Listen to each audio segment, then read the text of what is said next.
अरे पण तू त्याला अजून सांगितलं नाही का? प्रसाद गेलाय कुठे, कधी येणार आहे? बरं तो आला की त्याला सांग मी फोन केला होता. हो.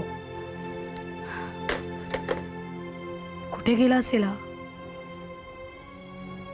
संध्या, रमा काका तुम्ही या ना, बसा.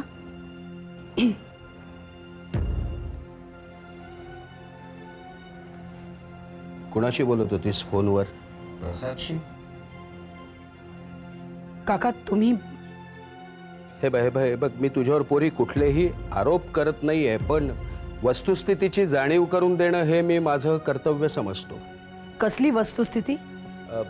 वस्तुस्थिती हीच की हे प्रसाद प्रकरण हे सगळं तुझ्या सासऱ्याला आवडत नाही, त्यामुळे तो एक्साइट होतो. तेव्हा त्यांच्या आवडीचा प्रश्न येतोच कुठे काका? प्रश्न आहे तो फक्त माझ्या आवडीचा. प्लीज तुम्ही या प्रकरणात. नाही, हे बघ संध्या, तुझ्यावर जो काही अन्याय झालाय त्याची पूर्ण कल्पना आहे मला. त्याबद्दल वाटल्यास मी तुझी क्षमा मागतो. हे बघ, पण जे झालं गेलं ते पुन्हा पुन्हा उगाळून परत येणार आहे का? काका तुम्ही मला शिकवण्याच्या फंदात पडू नका. हे बघ, मी तुला काही शिकवत नाही, काही समजावतही नाहीये. हे बघ, पण तुला समजावणार कोण मी? तू अतिशय तेजस्वी हुशार मुलगी आहेस. मला एवढंच वाटतं की तुझं आता साहिल बरोबर लग्न झालंय, तेव्हा त्याच्याबरोबर तू सुखानं संसार कर, या घराला शांती मिळवून दे. शांती आणि या घराला. पोरी हे बघ, वाईटातून फक्त वाईटच निघतं. आणि साने मास्तरांचे जे संस्कार आहेत ते तुला कधी कुणाचं वाईट करायला शिकवणार नाहीत. जर तू ह्या सगळ्या. मिस्टर रमाकांत अभ्यंकर. संध्या. येस मिस्टर रमाकांत अभ्यंकर, तुम्ही खूप चांगले आहात. या घराचे शुभचिंतक आहात. माझी मनापासून इच्छा आहे की तुम्ही तसेच राहा. पण मला शिकवण्याच्या भानगडीत पडू नका. या आता. संध्या, ठीक आहे. परमेश्वर तुला सद्बुद्धी देवो, तुझं रक्षण करो. या पलीकडे प्रार्थना करण्यापलीकडे आणखीन मी काय करू शकतो? येतो.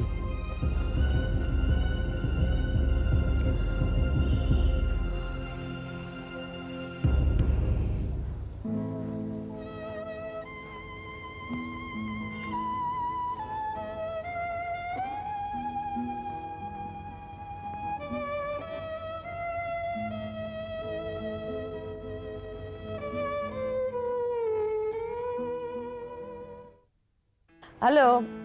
हा अगं हो, मी तुला याच्यासाठी फोन केला होता की आज आपण नको भेटूया. नाही, मी ममाकडे आले. नाही काही विशेष नाही, सहज. हो पण नेक्स्ट वीक मध्ये कन्फर्म. नक्की सांगेन ममाला.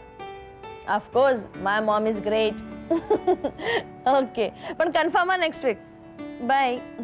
मम्मा, राधाने तुला हाय सांगितलं. कशी आहे? बरी आहे ना ती? मस्त मजेत. खरं मम्मा, आज आम्ही दोघी शॉपिंगला जाणार होतो, पण तू इथे बोलवलंस ना म्हणून मी प्रोग्राम कॅन्सल केला. आता बोल, काही विशेष? अगं जरा श्वास घे, मग बोलू आपण. घेतला, आता बोल. Anything serious? नाही ग. मग कशासाठी बोलवलंस? मी बोलू? ठीक आहे, बोल. हे तुझ्याकडे आले होते? हो, मीच पप्पांना बोलवलं होतं. का ग, काही खास? काय झालं? एकदम गप्प का बसलीस? तू मला सांग, तू इथे मला का बोलवलंयस? तुझं आणि पप्पांचं काय बोलणं झालं ते विचारण्यासाठीच बोलवलं होतं मी तुला. पप्पांनी नाही सांगितलं तुला? मी बोलते कुठे आजकाल त्यांच्याशी. असं नको करूस मम्मा, प्लीज. तू बोल त्यांच्याशी, त्यांना तुझी गरज आहे. त्यांना तसं कुठे वाटतंय? मम्मा, का असं आडमुठेपणा करतेस? नको असं करूस. तुला माहितीये मम्मा, पप्पांनी त्यांचं विल बनवलंय. काय?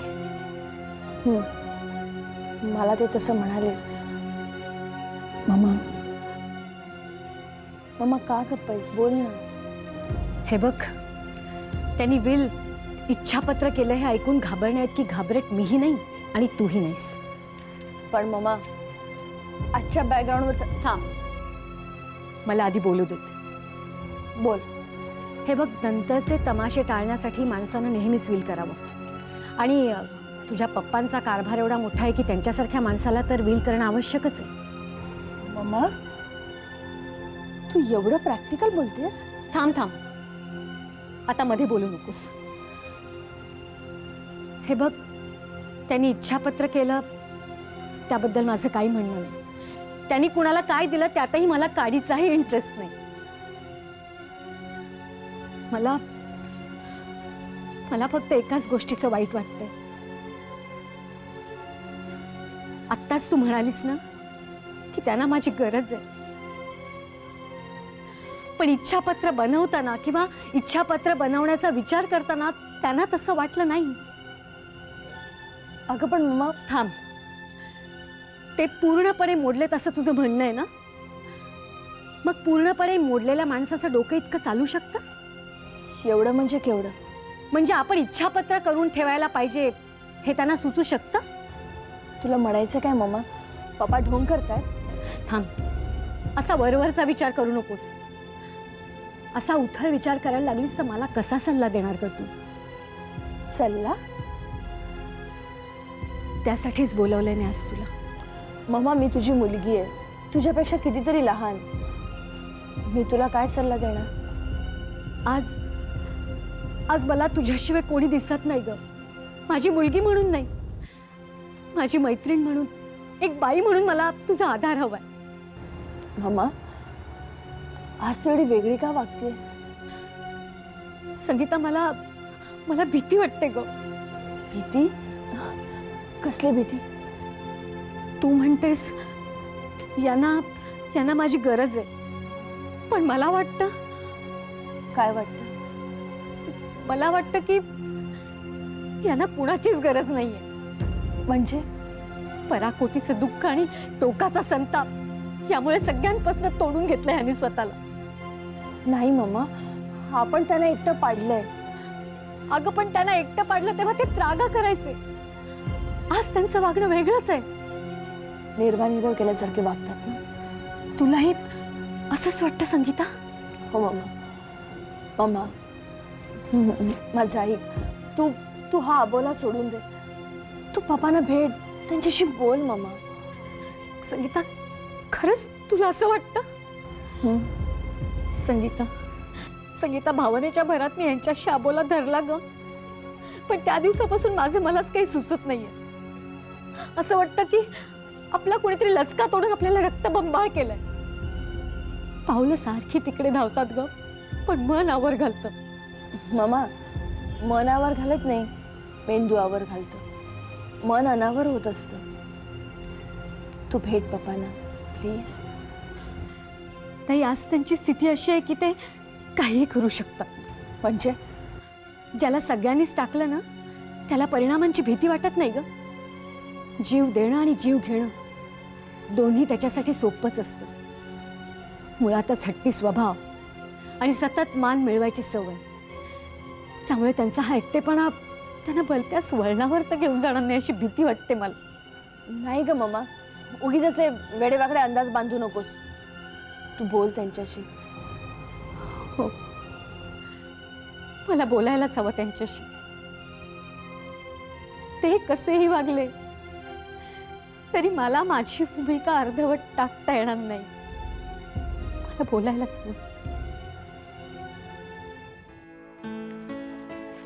संपदा, ए संपदा, बेटा पाणी आण ग थोडं. हो, संपदा आहे कुठे घरात? अरे हो, मी आपलं विसरलोच होतो. ह्या. थँक्यू.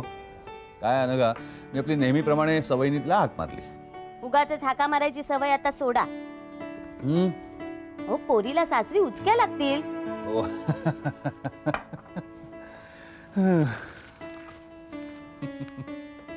काय हो, पेपर वाचताना हसताय कशाला? पेपर वाचताना हसत नाहीये, हसत हसत पेपर वाचतोय. काय आठवलं काय एवढं? अनु, आपली संपदा नागपूरला जाते काय, तिथे ते लोक तिला पाहतात काय, पसंत करतात काय, सगळंच कसं अजब वाटतं नाही? आम्ही दोघी बहिणींनी अगोदरच ठरवून ठेवलं होतं सगळं. काय म्हणजे हे सगळं तुला माहित होतं? हो. तू बोलली नाहीस मला कधी. अहो देसाई यांनी गेल्या महिन्यातच फोटो पाहून मुलीला पसंत केली होती. पण हिला मुलगा पसंत पडायला हवा होता ना.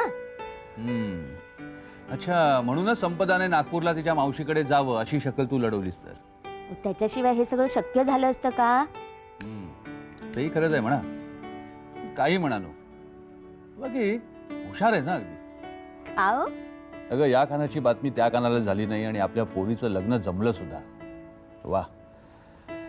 नाहीतर गेल्या वेळेला मी आपल्या पोरीचं लग्न जमवायला गेलो आणि काय बिचका झाला माहितीच आहे तुला.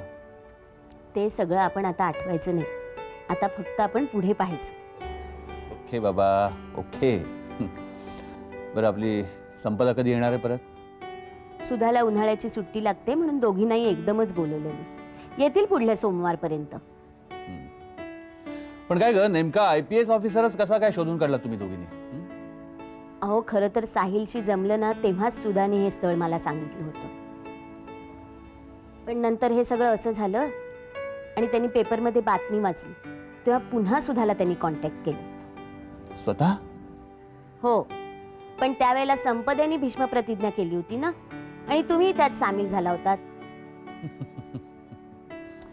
अनु अगं शेवटी नशिबात असतं ना तेच होतं. काय हो, तुम्ही इतके दैववादी कधी झालात?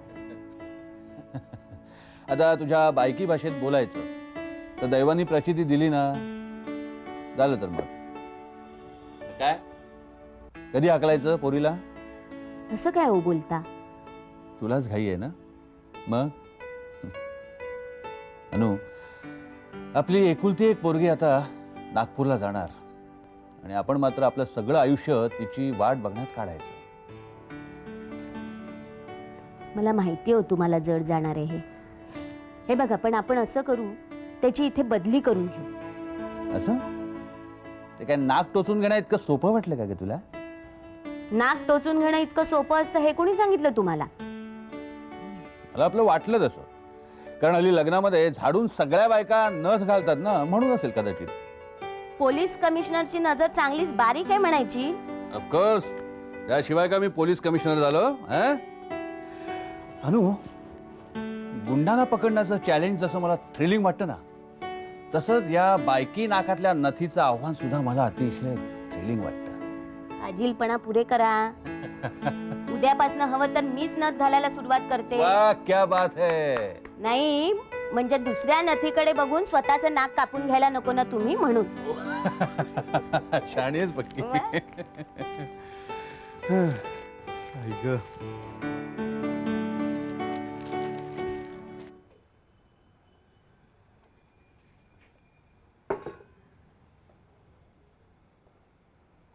शंकर तुला सांगितलं ना मला जेवण नकोय, जानकीला सांग तसं म्हणून. जेवणावर उगाच कशाला रागावताय?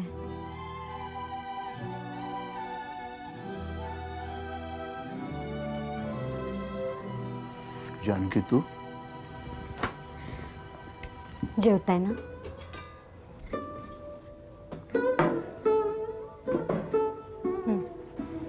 पोट भरलं माझं.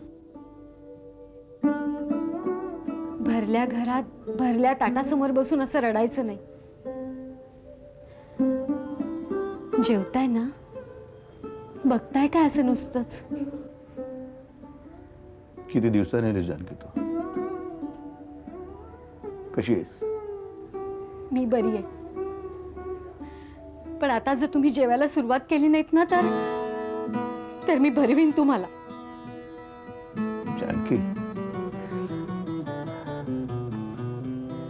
आठवतंय तुम्हाला? तुम्हाला स्वतःच्या हाताने जेवायचा किती कंटाळा होता. एक घास तुम्हाला आणि एक घास संगीताला असं भरवायला लागायचं मला. त्या भरवणाऱ्या हातात मी अपयशाचं माप दिलं. मला नाही तसं वाटत. मी कितीही रुसले भांडले तरी शेवटी तुमच्या जवळच आले ना. तू इथेच होतीस ग माझ्याजवळ. मीच तुला फसवत होतो. तुझ्या विश्वासाचा गैरफायदा घेतला मी. उगीच काहीतरीच काय. विश्वासाचा गैरफायदा कसला? मीच आपणहून तुमच्या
प्रधानच्या आहारी गेलो. ती सोनाली ती माझ्यामुळे निराधार झाली. अशा अनेक भावना, अनेक सोनाली, रूप पालटून माझ्या घराला लागलेला संधीचा शाप. काय नाही केलं मी, काय नाही केलं. सगळं सुख मनसोक्त ओरबाडून घेतलं आणि आता तेच सुख वेगळ्या रूपात जानकी, तेच आता सुखाचं रूप घेऊन माझ्या दारात मरण उभं राहिलंय. तुम्ही असे हट्टबल होऊ नका हो, धीर सोडू नका. आता प्रत्येक श्वास मला विचारतो, केदारनाथ पवार, तुम्हाला जगण्याचा हक्क आहे का? आपल्या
सुटका तरी होईल. आता ती रणचंडीचं रूप घेऊन आली आहे. रक्त प्यायल्याशिवाय जाणार नाही. गज भलत सलत काही बोलू नका हो, मी बघते काय करायचं ते. ठीक आहे, तुला हवं तसं कर तू, मी ऐकेन तुझं. जेवा माता.